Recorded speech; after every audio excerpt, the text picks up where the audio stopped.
Where are you folks? I have to talk very loudly. Hopefully you can hear me. I've got the phone nearer to me.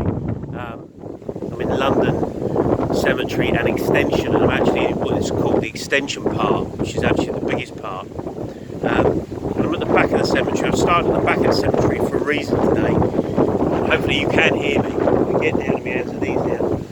And you see that tablet there, pentagrams. It's a bit bright. So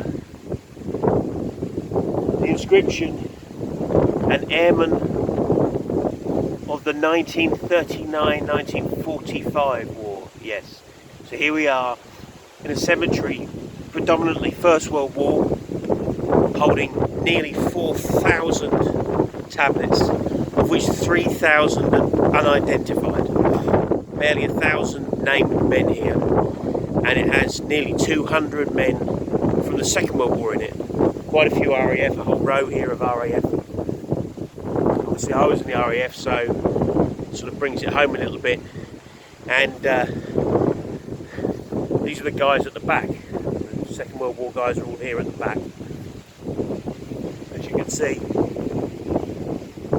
if I pan you around, you now see the vastness of this cemetery.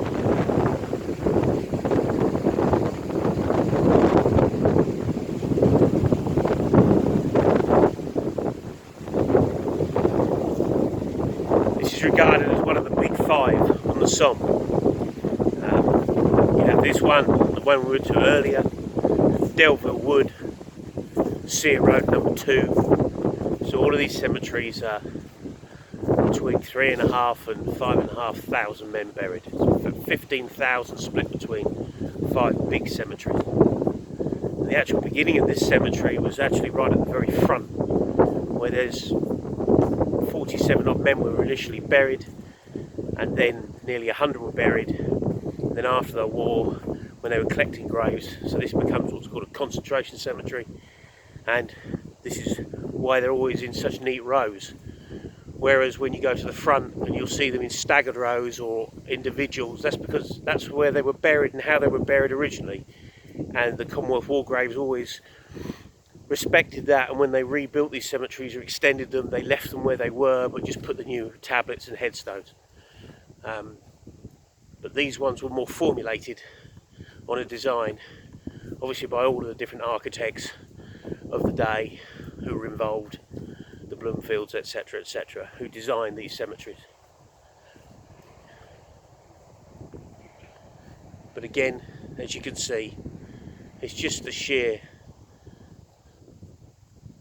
numbers that really hit home. This is when it hit home. To me, all of them hit home, but when you see the vast numbers here in big cemeteries like this, in the small cemeteries you get that very personal touch, I always feel, because they're very small and intimate. Then you get these larger ones, the concentrated cemeteries, where it shows you and reminds you the pure scale of what went on. And you have absolutely every single type of Commonwealth soldier probably buried in these cemetery, from every sphere. Officers, privates, tankmen, riflemen, artillery, medics, every type of man within the service will have been buried here. All religions, all faiths. You have out here on the front some Jewish people buried, Jewish soldiers buried, and they have the stones on the top of the tablet. And there's lots of explanations as to why the stones are put on the top, to do with holding the souls in, to do with in place of flowers, if you like. It was felt throughout their history this is what they would do rather than place flowers. There's lots of many different reasons why the stones are put on there, and I'm sure there'll be people out there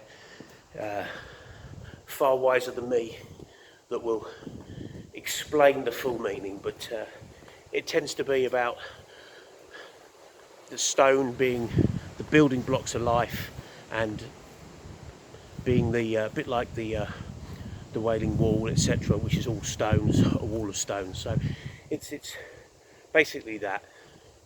But yeah, it's one of those sort of enigmas that seems to have many reasons behind it. But it's something that's done, and it was quite prominently done and seen when in that film in Schindler's List, where they will place the stones on the graves. Here we are. This is the original beginning of the cemetery. These small graves here, and most of these rows, most of what you see here, the men aren't actually there. They're in one big grave, as this tablet will tell you. This larger stone will tell you about the 78 men that were buried, and more than likely in one big mass grave, and the tablets are just arranged as they are now. Behind me is High Wood. High Wood, very much like Delville Wood, all of the woods tended to see incredibly ferocious fighting. As we said before, ferocious fighting along the front, but often in the woods it seemed to intensify, and casualties seemed to rise massively, very sadly. Obviously on both sides. So here we are, London Cemetery and Extension.